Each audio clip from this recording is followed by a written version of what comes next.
I'm Nick Knudsen, joined by Will Miles. Welcome to Stand Up and Holler on this week's episode, another edition for the class of 2024. Corey Raymond offers his thoughts on two freshman defensive backs. Florida hosted its pro day, and we'll take a look at the best fits for Anthony Richardson in the NFL. And Osiris Torrence gets his name on a brick. We'll look at that for $1. Will, how's it going, man? It's going well, man. I just got a message that we hit 350,000 views on Stand Up and Holler at this point. So that's pretty cool.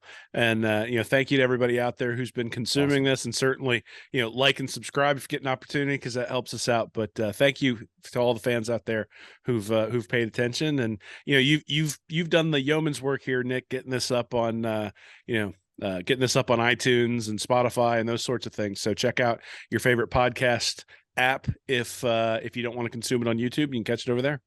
Yeah, good plug. We finally have it available on multiple platforms: Spotify, Apple, SoundCloud, and of course here on YouTube. We're also up on Rumble. Want to throw that out there for anyone who's using Rumble these days. But just want to throw out there, be sure to subscribe and get the podcast in your feed. Thank you, like Will said, for all the support. We definitely appreciate it and do not take it for granted. Let's jump into two bits here. Josiah Davis commits safety, 6'1", 185 pounds, out of Nashville, Georgia. It's in South Georgia, not too far, kind of towards Central, but more South. Nashville, Georgia, 3-star prospect according to 24/7 from Andrew Ivins, the scout on Southeast Scout on 24/7.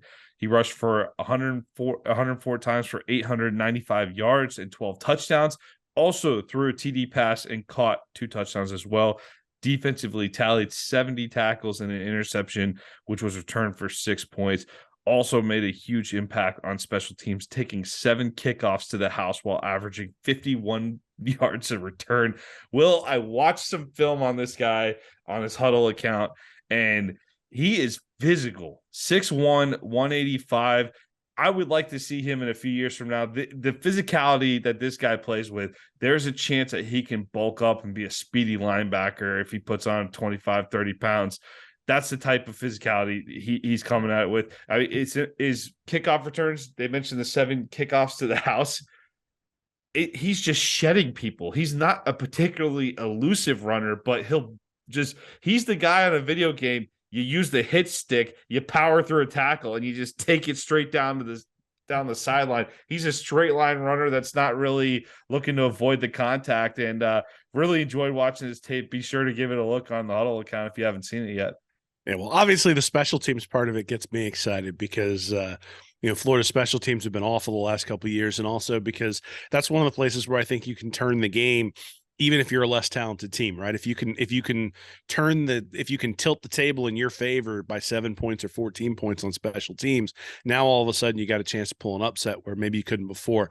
Napier's certainly going after these guys who are sort of multi-sport guys who can make differences on special teams, even through the transfer portal, right? Manny Nunnery is a guy who was, I think the special teams player of the year there at Houston for a while. Clearly a place where they're prioritizing things. I think it's really interesting. The Davis is a track guy, ran 11.43 and 11.21 in the 100-meter dash. That translates to like a 4.5 or 4.6 40-yard dash, somewhere in that range. So he's fast, right? And you think about the 40-yard times that we saw in the combine from the safeties that Florida had, they were in the 4.7, 4.78 or 4.7, 4.8 range for Rashad Torrence and for Trey Dean. This kid comes in and immediately is going to have speed, makeup speed that those guys don't have. And if you're look, I think everybody looks at it and says, 3-star. You have to build your recruiting classes with guys who fit this sort of profile. You just need the elite talent too. And so Florida's getting that in 2024, and Davis is a really solid addition. He is not, he's 481st overall. People have probably heard me say this a lot. Guys ranked between about 100 to 150 and 600 typically have about the same ratio of panning out to be NFL stars. And so Davis fits right within that landscape. And like you mentioned, South Georgia, we always talk about Billy Napier's got to draw a circle around Gainesville and bring guys in from that area who he thinks have a chance to be elite, and Davis fits that profile. So a good pickup for Florida. Obviously, the team has decided and has put a major emphasis on the secondary. You think about where they sit right now, where their 2 starters, the 2 experienced guys they've got, are true sophomores. And so there's going to be a lot of playing time at defensive back for the guys who are coming in this year, but also the guys who are coming in next year as well. And so Davis is going to get an opportunity to play and play early. Class of 2024, another guy growing here, man. It looks like it's going to be pretty good. Corey Raymond in 4 bits here offers scouting report on a couple of freshman defensive backs. Will, 2 of the defensive backs that he said has stood out so far, and the quotes were pulled from Zach Goodell of Sports Illustrated All Gators. They do great work each week. Be sure to check them out. On Jakeem Jackson, Raymond said he's coming along really good. He's going to be real good. He has a chance to be special. We just got to keep him going, keep him understanding what we want, the details of playing the position. This is a guy, Will, you talked about we're going to be relying on maybe some young guys in the secondary this year. I think this is a guy who has a chance to see the field in year 1. Yeah, I mean, look, you're the one who's more qualified to talk about him than I am. You went and saw him live and sent me video, and I was like, wow, is that as impressive like live as it is that you're sending it my way? There was a catch he made in traffic where he was playing receiver, where I was like, that guy's a corner. Like, so, and at the time, I think he was rated like the 100th ranked player overall. And by the time the season ended, he had risen up to like 40 or 45, and I think deservedly so. So, yeah, I mean, look, Florida has Jadarius Perkins in the column at senior in quarterback and safety. They got Jadon Hill. They've got Marshall and Kimber in the junior category, and then everything else is sophomores and redshirt freshmen. And so, these guys at the young spots, guys like Jakeem Jackson, are going to have to fill those spots. You get one or two injuries, and all of a sudden those guys are going to have to be in there. And quite honestly, I think based on what we saw in the secondary last year, granted, some of these younger guys maybe weren't ready to step in, but nothing's guaranteed. It's not like anybody on that defense played well enough that if you had a freshman who came in and showed out that they wouldn't get a spot. And, Devin Moore is a guy who really showed out last year early on, got a lot of early playing time, and then went out injured. If Moore is still injured, if that injury hasn't necessarily healed, then one of these freshmen may step into that spot. And look, you're going to need backup cornerbacks. At some point, those guys get tired. You got to rotate them in. Some offenses are going to necessitate that you play a nickel or a dime defense. And so having as much depth back there these days, especially, is critical for what defenses are trying to do. Just added the video on Jackson from the Lakeland playoff game. It's on our YouTube channel if anybody wants to check out that video. There was one hit in particular where he read a little swing past the running back, got by the blocker, and just lit him up. So solid talent. Absolutely looking forward to him. Think he has a chance. Again, we're not looking for these guys to be necessarily starters right away, but just somewhat contributing in your freshman year is something to be that would be very good for this football team. No, I think that's a good point from the standpoint of, you think about Joe Hayden back in 2007, right? He wasn't necessarily a star in 2007, but he starts as a true freshman, and then by the time you get to 2008, you've got a guy who's seasoned there. Obviously, Janoris Jenkins comes in 2008, and now you've got a really nice corner combination. So you think about this team with Jason Marshall, that's the guy who needs to be the lockdown corner. You got Jadon Hill moving inside the star, and then you talk about, all right, who's the other guy on the other side? Is it Jalen Kember? Is it Devin Moore, or is it somebody like Jakeem Jackson or Dijon Johnson who's going to be able to step into that role? And look, they're not necessarily going to be perfect, but if Marshall is locking down one side, you're going to get an awful lot of reps. And so then it's a question of, what do you do with those reps? And are you able to at least hold your own? I don't necessarily think that the Florida defense can be a top 10 defense this year. I think we just want to see them not be absolutely futile. And these guys should be able to help achieve that. Dijon Johnson out of Tampa Wharton will be enrolling over the summer, by the way. So he's not on campus just yet. Another corner that is making an impression here in the spring, Sharif Denson, who is playing star as well.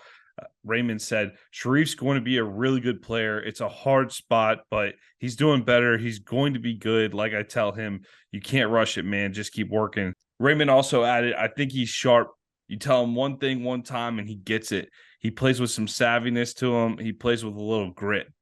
So, this corner here out of Bartram Trail High School up in Jacksonville, played boundary for most of his high school career, moving to that star position as a freshman. Yeah, I mean, I think he's going to have some time to develop because you think Jadon Hill's going to be there at the star. Jadarius Perkins is probably there as the backup at the star, which means he's probably looking at third on the depth chart. Now, that doesn't mean that Denson won't get in there, right? Because one, you're going to want to go to third on the depth chart at some point along the way just to get him experience and get him in there. I wouldn't expect to see him in there significantly against Utah, but I would expect to see him the next week against McNeese State. He's going to get some of that sort of time. This is one of those where if you have an injury, then you can see him getting an awful lot of playing time. If you don't have an injury, he's probably, I would guess, 4 games and then you redshirt so that you can maintain his eligibility. That rule really makes a difference for some of the things you would do with guys who are like third on the depth chart, where you bring them in when you really think you need someone. If you have an injury, those guys are ready to go, but you're not necessarily forcing them into the lineup just to get them into the lineup. That's kind of, I think, when you read between the lines where Denson would be because you've got Perkins and Hill in front of him. Any other young players that you think have a good chance to contribute in year one? I mean, I think on the defensive backfield. I think Castell and Thornton are the two you look at because Miguel Mitchell and Kamari Wilson are so young, right? Those guys got playing time last year. But again, I look at it and I say, Florida's defense was so bad in so many areas, and the defensive backs were not great. Now, a lot of that was Rashad Torrence and Trevez Johnson and Trey Dean, and you can't necessarily blame that on Kamari Wilson and Miguel Mitchell, but Wilson and Mitchell weren't winning the job during week to week to be able to get in there and get significant playing time away from those guys. Or when they did, at least the defense wasn't getting that much better. Now, look, I think some of that is because of the linebacker play. I think some of that is because of the defensive line play, but some of that is because of their play. And so, I look at it and I say, if those two guys are the starters and either one of them struggles, then you can envision a scenario where one of the safeties, whether it be Castell or Bryce Thornton, step in to really take snaps away. Certainly, those guys are going to have an opportunity to be backups, and as opposed to where they might have been the third guy in the lineup, or where I was saying that Denson might be the third guy in the lineup, these guys are going to be second. These guys are going to be backups, and that's one of the things that Napier has absolutely done. If you look at the defensive backfield specifically, but the team overall, it is weighted enormously to the freshmen who are coming in, and then the redshirt freshmen, and then the sophomores. And that's just a decision they've made. It's a decision that's different than what Dan Mullen did. Dan Mullen decided to ride with Jim McElwain's recruits for a really long time. And when those guys turned over after 2020, things sort of went downhill pretty quickly. I anticipate that they're sort of building to not have that third year dip with getting a lot of these freshmen in there. And yeah, I think because they're backups, they're going to get a lot of play. Should get plenty of opportunity to see these guys on Thursday, April 13th in the orange and blue game. Let's move on to 6 bits. Best fits for Anthony Richardson here. Had the pro day on campus in Gainesville this week on Thursday. A lot of good tape off of Richardson from that pro day. People arguing about it on Twitter, though. It's going back and forth already. But I don't want to get it. We've talked a lot about Richardson as a prospect, but let's focus this segment on where he's going to land and what fits we see for him in the draft. So the number 1 pick of the draft, Carolina Panthers, you have to start there. They obviously went up to number 1 for a quarterback, and there are rumblings that Richardson is absolutely in that mix. Didn't realize that Andy Dalton had signed there, Will. I was doing my homework for the episode here. I was like, oh, Andy Dalton signed Carolina?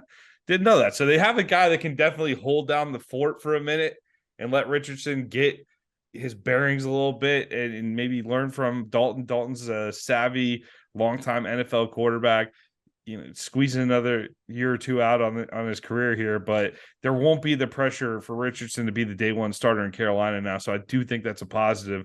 Another interesting piece here. 3 of the top 6 teams have 2 first-round picks.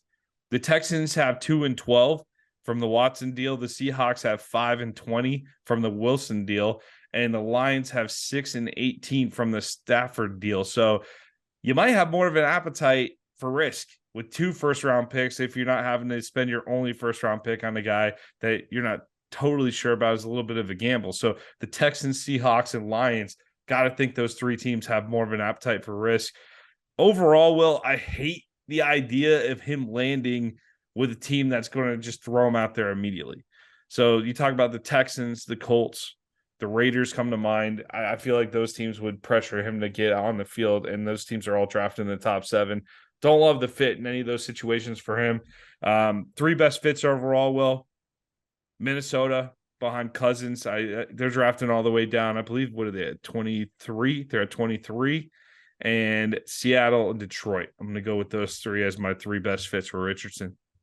Yeah, it's interesting. I would have been, I go a little bit different in that I want him to land in a place where I'm fine if there's somebody in front of him, but I want him to land with a guy who's offensive minded, right? That if you look at like the Texans where you've got D'Amico Ryans or the Colts where they have, Steichen was the offensive coordinator at Philly, which is actually a place where I think, look, a guy who's been coaching with Jalen Hurts might really be able to do something with you. The Seahawks, I think, are a perfect place for him. And I even wrote that a couple of weeks ago, where I think that makes a ton of sense because of the fact that they have 2 picks, because this is a pick they get from Denver in the Russell Wilson sweepstakes, because they're pretty comfortable with Geno Smith at quarterback. You end up in a place where you have an opportunity to really take a shot. And if that shot goes well, then, hey, Geno Smith, thanks for being here. We cast you aside because we give Richardson the keys. And if it turns out that he's not great, well, okay, you took the shot, but it doesn't kill your franchise because you still have another second round pick. The other place I look is the Raiders at 7. They got Garoppolo there at quarterback. They got McDaniels as the head coach. That's a really interesting place for him to fall. I really don't want him to go to the Bears because the Bears just are a place that quarterbacks go to die. The Falcons, sort of the same thing. They got Justin Fields too. Yeah, I got a buddy who's an Eagles fan at 10. He was asking me, well, I saw in a mock that the Eagles took him at 10. I'm like, what's he going to do? Be like the Tim Tebow to Jalen Hurts, like come in on fourth down for those fourth down runs. They'll just bring in Richardson. But, look, I think everybody understands that you might put him behind somebody. I actually wonder, like a team like the Packers at 15, do they just decide, look, we've seen Jordan Love for a few years. If Love was, and I know they sort of had a complex relationship with Love because of the way they drafted him and Aaron Rodgers being there. But if you really want to push Love and you say, we got to make a choice because pretty soon they're going to have to pay him, right? Do you bring in a cheap guy behind him and say, look, he'll have a year because we want Love to prove himself. But if Love doesn't prove himself, we'll let him walk. And then Richardson takes the keys. That'd be a really interesting thing. I'd feel sorry for him because he has to play in Green Bay. That's not exactly the nicest place to play if you're a guy who grew up in Florida. but that's a place where I think you might land as well. Yeah, all good options there. I think that overall he seems to be a lock for. Would you be surprised if he gets out of the top 5 or 6, Will? Yeah, I think he's Carolina, Indianapolis, or Seattle. And I think Seattle is probably a reach just because I don't know. Like, I think they should take a quarterback, but I think they're comfortable enough with Geno Smith. They're gonna probably take the best guy available at that point. I think it does help Richardson that Jalen Carter has been dropping because of some of the legal troubles that are going on there. But if he gets past the Colts, that means the Panthers decided not to take him. The Texans decided not to take him. The Colts decided not to take him. Who else is left essentially those guys are betting on Bryce Young or CJ Stroud or Will Levis in order to not take Richardson. I don't think Richardson's done anything to hurt his stock. If anything, he's done things to enhance it, as opposed to guys like Levis. We've sort of, there have been rumors that he's dropping pretty significantly. Stroud and Young, they are who they are, but they don't have the star potential. And I look at it, if I'm a Colts fan, who do I want my team to draft? Like, I get excited about Anthony Richardson. Bryce Young, I go, CJ Stroud, I'm really kind of like, especially because Indianapolis is sort of a weird hybrid of people from Chicago and then like a disdain for people from Ohio. And so you bring in a guy like Stroud from Ohio State. There's a little bit of side eye anyway for bringing a guy like that in. So I'd be surprised if he gets past the top 5. If he falls to Detroit, certainly I think Detroit would want him. The question is that a good fit? And again, you got a defensive coach there, and that team sort of turned things around towards the end of the year. They're kind of in win now mode, and I'm not sure that they're necessarily going to want to take the step back for a guy like Richardson. Any other interesting demographic tidbits about Indianapolis? Well, that's where I grew up. That's where I was born. So I know plenty of stuff about Indianapolis. It's a weird place right between Ohio and Illinois.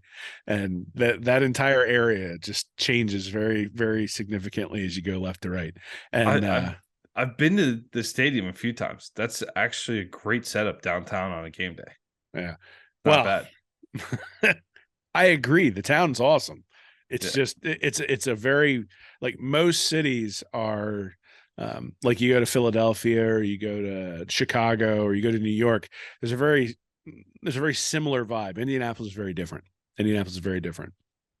I do like the Lions a lot too for Richardson, just because with Goff there, I don't think they rushing him on the field at all. And I like I know Dan Campbell's not that offensive minded coach per se, but the Lions, they opened it up a little bit last year. They opened it up a little bit last year, and that could be a place they seem to be going in the right direction overall. It feels very weird to talk about the Lions in this context, but I think that he actually could develop there. I think that would not be the worst spot for him to land. Just Detroit. please God, don't go to the Patriots. If he goes to the Patriots, he'll turn into a freaking star, and I'll be happy for him. But God, I hate the Patriots. Can we just not have that happen, please? Well, we'll see if they can trade up into the top. You got to think Arizona might be looking to get out of there too if people are quarterback hungry, right? They're stuck with that Kyler contract. Nobody want they're not going to be able to unload Kyler, are they? I don't think No, that's really even possible. no, but considering they had to put, like, allegedly had to put something in his contract to, like, stipulate how much time he was going to spend watching film, I think maybe you might want someone to push him a little bit. Maybe new staff out there in Arizona. All right, let's go on here to $1. Osiris Torrence All-American brick unveiled on Wednesday outside of the swamp. Well, Torrence was a huge addition in Billy Napier's first recruiting class as a transfer over from Louisiana. What impact do you think him being an All-American his only season in Gainesville will have on the program going forward? I think we've already seen it with Micah Mazuka transferring in. Obviously, there's been a little bit of drama around that recently, but Mazuka was probably the top guard prospect in the transfer portal. And I don't think it's a coincidence that he chose Florida. He looked at it and said, look what they did for Osiris Torrence. The guy's got an All-American brick. He's going to be a first-round draft pick as a guard. Most guards don't go in the first round. You got to be a special guard or a special center to go even in the top 20. You got to be really, really special. Torrence might actually be able to creep up there. Yeah, I'm guessing he's probably going to go somewhere in the 20 to 29 range, somewhere in that. But still, I mean, you look at it and go, guards don't typically get paid. Guards aren't typically first-round draft picks. Osiris Torrence is going to do that. Now, look, he was excellent at Louisiana too. In fact, at Pro Day, he wore one Louisiana cleat and one Florida cleat because he wanted to sort of rep both schools. And while that's cool, it does sort of indicate that he was a finished product when he came to Florida in many ways. And all he had to do was prove what he could do against SEC competition. And that's the sales pitch. If I'm Florida, is, look, if you're not fully developed, we will develop you because we know what the end is supposed to look like. And if you're a fully developed product, you get to come and prove yourself against SEC competition. And when you prove yourself against SEC competition, you're going to go in the first round of the NFL draft. That's the selling point. I mean, honestly, like, it's the same reason every SEC team is in the top 25 of the recruiting, except for Vanderbilt, because you essentially get to sell that, right? Like, if you go and play well as a guard at Ole Miss, they're going to find you. If you go play well as a guard at Mississippi State, they're going to find you. Now, I think Florida has a little bit higher profile than both of those programs, not just because of who Florida is, but also because Napier has a reputation and has the two offensive line coaches and has emphasized that. And he's going to emphasize the running game. And so, I think there's a lot of things to sell there when it comes to offensive line. I think we've already seen it, like I said, with Mazuka, but not just with Mazuka, right? With George at tackle, with Keontae Goodwin at tackle as well. Like, they have brought in guys through the transfer portal on the offensive line who we look at and say, these guys are potentially very, very good players. But I think it also speaks to how difficult it's going to be to replace Osiris Torrence, which is something that this also really pointed out to me, that, you don't notice a guard's almost like an umpire, like in baseball. Like, you notice when the umpire's terrible, or you notice when an official's throwing flags all over the place. When the official's not throwing flags, or when the umpire is doing the right thing during a game, you just don't notice because you shouldn't. And a guard is very much that way, right? So the fact that you weren't getting any sacks, the fact that all the stunts were picked up correctly, the fact that the line was always going in the right direction, the fact that you didn't have guys getting blown up in the backfield all the time, like those sorts of things, you a 3-yard run, sometimes you don't necessarily notice as that was an excellent play by Osiris Torrence. I think next year we're going to notice that a little bit, that there is going to be a drop off in play at the guard position, because it's rare that you get a guy who's a unanimous first team All-American at that position. And so, replacing him is not just as simple as throwing Mazuka in there. I think Mazuka is a good, he's a good player, and having him in there will help. But I think one of the things that this points out is that we probably shouldn't take that for granted. And if there are some struggles there at the right guard position, especially early on in the year, we probably shouldn't be surprised. Well, especially since Napier did indicate that Mazuka is injured and will be out till fall camp. Thanks to, I think he just underwent a procedure this week. Just have to be ready for Utah, man. Like, continuity is important on the offensive line, but just like everything, ability is more important. And, look, I think Mazuka has enough starts under his belt that he will be, and we sort of talked about this a couple of weeks ago. The anticipation is he was a plug and play type of person, or plug and play type of player. And so that's going to be the anticipation. And look, what it means is a lot of those guys at guard are going to get a lot of reps in the spring they wouldn't have gotten otherwise.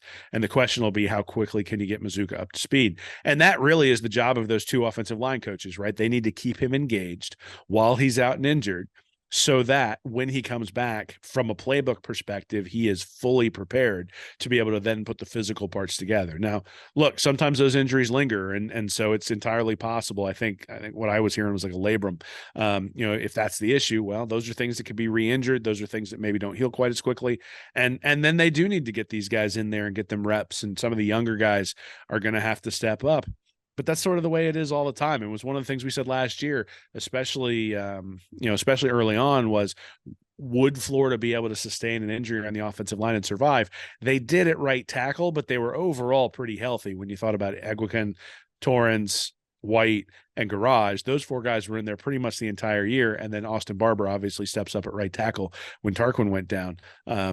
You're probably not going to be able to get away with 6 offensive linemen this year. So those guys are going to have to be ready anyway.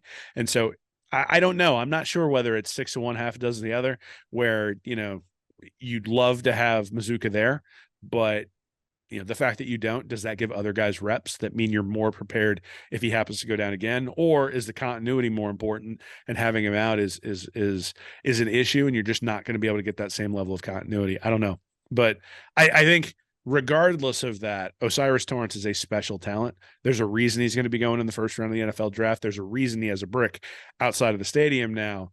And so there's going to be a drop in terms of the play at guard position. The question is going to be, can they make up for it at other positions? Can the running backs make up for it now that they're a little bit older in the system? Can just the general system, being the second year, all that stuff, make up for maybe some of the shortcomings they had last year? And then can the quarterback be consistent enough that maybe it opens up the running game and helps out the offensive line as well? All those things are going to have to work in concert. And Osiris Torrence was a big part of why the team was successful, and very, very deserving of that brick. How much confidence does the fact that they identified Torrence at Louisiana, developed him mostly at Louisiana, brought him over, and then he lives up to the hype, earns that All-American season this year? How much confidence does that give you in this coaching staff working with these young guys coming in? I mean, it gives me more than I would if he'd been a flop, obviously, but I think in some ways, I don't know whether they would have taken Osiris Torrence at Florida had they been at Florida at the time, right? And that's the question, is, would they have identified him and said, we want to bring this guy in, he's going to be outstanding, even though, because they have limitations at Louisiana, right? And so he sort of fit right in the wheelhouse of the type of guy you would bring into Louisiana. We're going to see. They've got new guys who are coming in, especially from last year's recruiting class at the guard position, but and this year as well. But you've got Kearney, you've got Williams, and then you've got Farmer, who are either freshmen or redshirt freshmen. None of those guys have can't miss potential. Even Najee Harris, who was in I think 150 somewhere in that ranking, isn't a can't miss prospect. So what we're going to see with these guys that they brought in are going to be, what happens when you bring in a guy who's not necessarily a can't miss? Are you able to develop them? Now, look, you've got 4 or 5 guys to choose from, and you only need 2 guards. And so the question will be, can they have that sort of hit rate where, you end up with 2 out of 5 turning into solid players? I don't know. I guess I don't take a lot out of one guy turning into a star. What I will take a lot out of is seeing what happens with the guys that they bring in. This is one of the things with Mullen. I actually feel like, especially early on, guys with lower talent profiles turned out to be better players than maybe we thought of. I mean, Trask is the example you really think of, but Kadarius Toney developed significantly. There were some guys on the offensive line who developed significantly in his time there. And so, and even at Mississippi State, there were more guys drafted than you would expect based on the recruiting profile. That's what I'm looking for, right? So O'Cyrus Torrence is one data point, but I think that sort of takes away from the fact that O'Cyrus Torrence is also an outlier, right? The guys in that typical space in the recruiting rankings don't often turn into first-round draft picks. So when a guy does, you have to say, yeah, people missed on him. Yeah, the organization did a good job of developing, but in many ways, that's a tip of your cap to O'Cyrus Torrence. And, that may actually be where the evaluation takes place. Is Torrence seems like, from all stories that are out there, just put his head down, work his tail off. He is going to get better every day he's out there because he's taking every rep seriously. And so in some ways that maybe puts you on the where I say something about the evaluation, where if they have 4 or 5 guys like that, then you're more likely to get 1 or 2 of those guys to really pan out and maybe be solid starters or even all SEC type players to guard position. Yeah, it gives you a lot of hope because you look at a lot of the guys we brought in, similar type profiles. I mean, definitely higher profile than Torrence out of high school, 3-star prospect, the 64th ranked prospect in Louisiana, develops into an All-American that year. So I think that's a great story and certainly something to point to for this coaching staff. So big thing to point to future recruits. So great story. Glad he's got the brick outside the swamp. It ended up being a good transfer story as well. So good to sell the transfers as well, not just high school recruits. Well, that's it for this week. Any final thoughts before we head out? Man, it's spring. It's nice. The football's back. Enjoy it. Right. Like I say this every year when the season starts, but we only get 12 games, sometimes 13. Same thing with the spring. This is an awesome time to take your family out to the swamp. I know it's on a Thursday night, so sometimes that makes it a little bit difficult, but if nothing else, we'll be back on Friday with analysis afterwards, or Thursday night with analysis afterwards.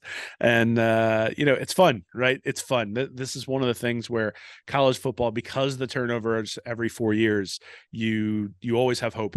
And so, the spring is hope springs eternal just in general in the spring, but for college football, it's just like that as well. So enjoy the time with your family, enjoy watching the game. And let's see some of these young guys eat in the spring game. Got any Final Four picks this weekend? No, I don't care.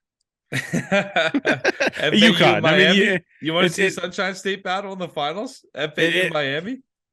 UConn's going to win, man. I think it's pretty clear that UConn's the best team, at least so far. Obviously, you go cold from 3, and anything can happen. But Connecticut has been the best team in the tournament so far. I expect them to win.